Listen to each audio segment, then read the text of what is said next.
नाजरीन खुश आमदीद। आज हम एक ऐसे मौजू पर बात करने वाले हैं जिसने इन दिनों पूरे पाकिस्तान में तहलका मचा रखा है। जी हाँ, बिजली के बिलों पर आने वाला नया क्यूआर कोड। अब चूंकि वक्त कम है तो बगैर किसी ताखीर के सीधा असल बात पर आते हैं और इन तमाम सवालात, अफवाहों और हकायक का जायजा लेते हैं जो इस डिजिटल वेरिफिकेशन के हवाले से गर्दिश कर रहे हैं। यकीन माने, आज की ये नशिस्त इस पेचीदा से अमल को बिल्कुल आसान बना देगी। अब सबसे बड़ी टेंशन और सवाल यही है कि भाई अगर ये क्यूआर कोड स्कैन ना हुआ तो आखिर होगा क्या।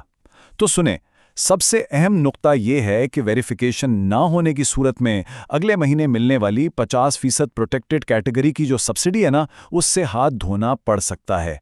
और जाहिर है इसका सीधा और भारी असर घरेलू बजट पर पड़ेगा। आज के सेशन का रोड मैप कुछ यूं होगा। नंबर 1, क्यूआर कोड की हकीकत। नंबर 2, सिस्टम की खराबियों का हल। नंबर 3, प्रोटेक्टेड सब्सिडी के असल रूल्स। नंबर 4, एक घर में मुतअद्दिद मीटर्स का मसला।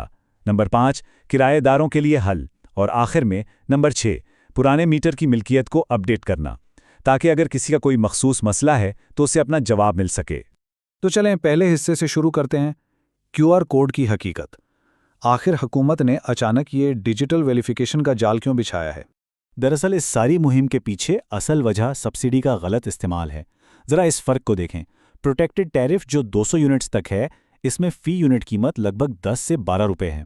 लेकिन जैसे ही आप अनप्रोटेक्टेड कैटेगरी में जाते हैं तो कीमत 28 रुपए से भी ऊपर चली जाती है। इसको यूं समझें कि अगर 600 यूनिट्स का इस्तेमाल 3 मीटर्स पर तकसीम हो तो बिल बमुश्किल 5000 के करीब आएगा।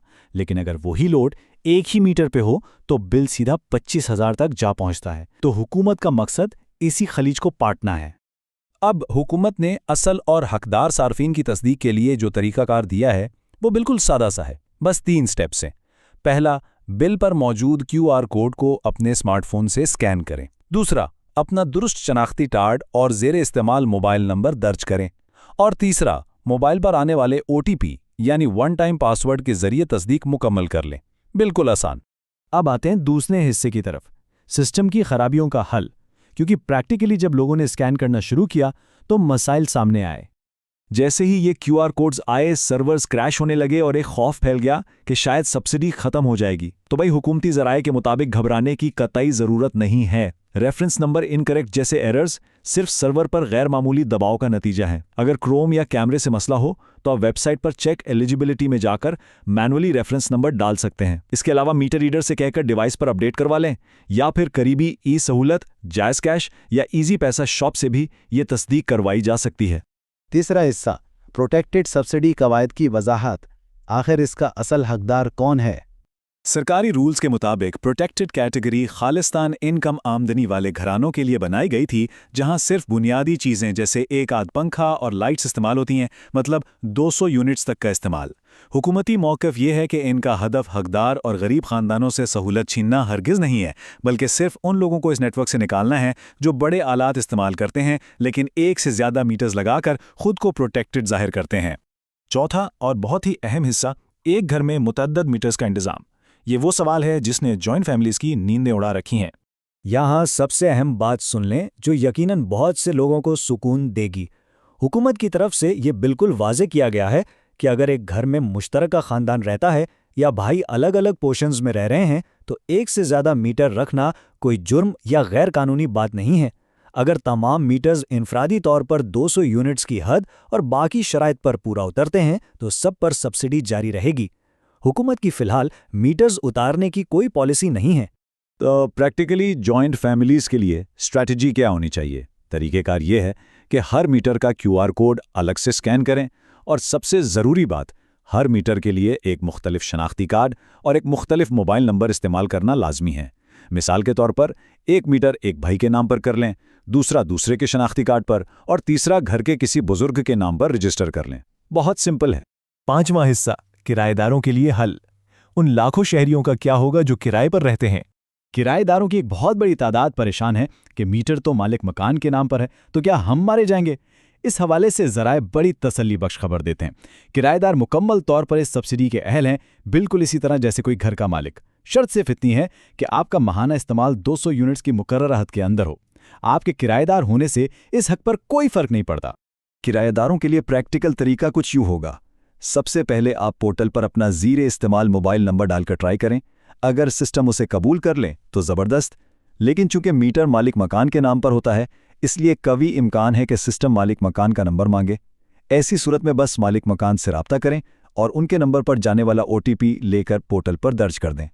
چھٹا اور آخری حصہ، پرانے میٹر کی ملکیت کو اپڈیٹ کرنا۔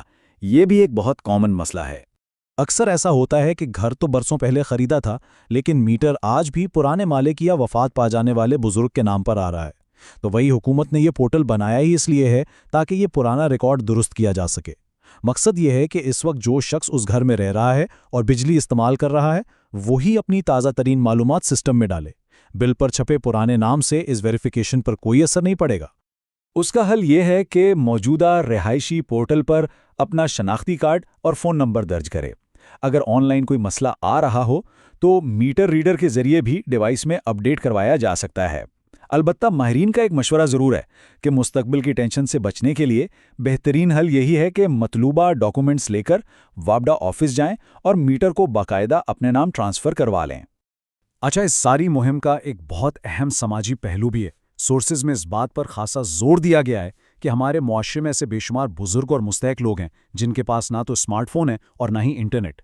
تو جن لوگوں کے پاس یہ سہولیات موجود ہیں یا ان کا اخلاقی فرض بنتا ہے کہ وہ محلے میں بیواؤں، بزرگوں اور ایسے افراد کی تصدیق میں ان کی مدد کریں۔ سوچیں، آپ کے چند منٹ کا یہ چھوٹا سا عمل کسی کے ہزاروں روپے بچا سکتا ہے۔